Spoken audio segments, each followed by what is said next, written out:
On parle maintenant économie avec Axel May qui nous a rejoint. Et tout de suite, Axel, bonjour. On fait un détour par les marchés européens qui viennent d'ouvrir. Oui, bonjour, effectivement. C'est l'ouverture sur les places boursières européennes et pour l'instant, elles sont orientées à la baisse. Vous allez voir dans un instant sur votre écran le CAC 40 qui perd 0,50% à Paris. Idem baisse en Allemagne avec le DAX à Francfort et à Londres avec le FTSE. On suivra particulièrement à Paris le cours de l'action Vivendi sur fond de guerre ouverte entre Vincent Bolloré et Silvio Berlusconi. Le patron de Mediaset, Vivendi et Bolloré veulent monter au capital du groupe de médias italien de Berlusconi quand celui-ci ne veut pas de cette montée au capital. Sur les places asiatiques, c'était l'attentisme qui a prédominé. En tout cas, à Tokyo, regardez, le Nikkei a clôturé avec une hausse très faible, plus 0,02%.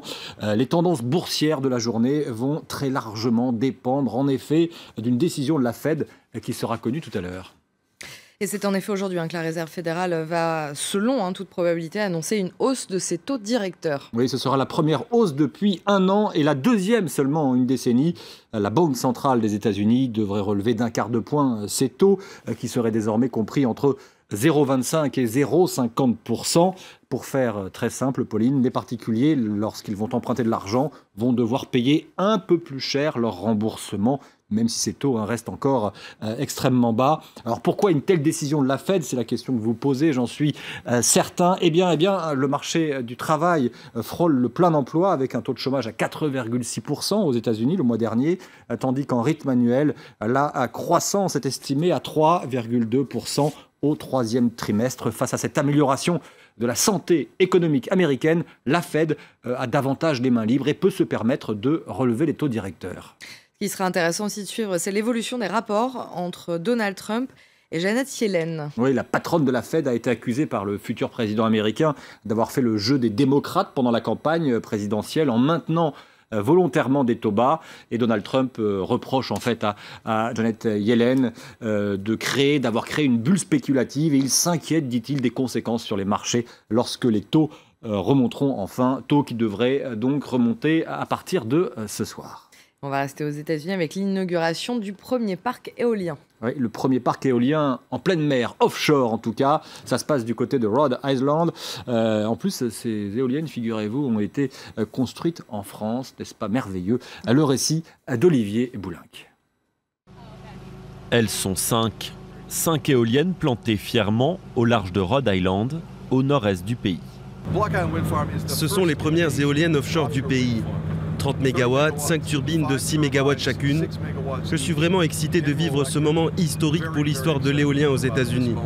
Dénommées Aliad, ces éoliennes ont été commandées par la société Deepwater Winds, mais conçues et construites par General Electric, bien loin d'ici. En France, à Saint-Nazaire, où le groupe américain a une usine qui emploie 140 salariés. Elles produisent à elles 5 assez d'électricité pour 17 000 foyers. Et sur place, la population est enthousiaste. En fait, on se rend compte que les éoliennes deviennent une attraction touristique. Les gens veulent les voir en vrai. Ils ont entendu qu'il y en avait en Europe et ils en ont déjà vu sur Terre. Mais de les voir dans la mer, ça impressionne tout le monde. Les énergies renouvelables ne représentent que 2% de la production américaine. Mais l'éolien offshore pourrait être une vraie source de développement, car plus de la moitié de la population du pays vit près des côtes. Pour autant, l'avenir du secteur est incertain. Le président élu Donald Trump a déclaré que sa priorité en termes de politique énergétique était de relancer l'industrie du charbon. La Tour Eiffel sera-t-elle de nouveau accessible aujourd'hui? Ça, c'est une bonne question. Notamment pour les touristes qui est peut-être en train de nous regarder depuis votre chambre d'hôtel.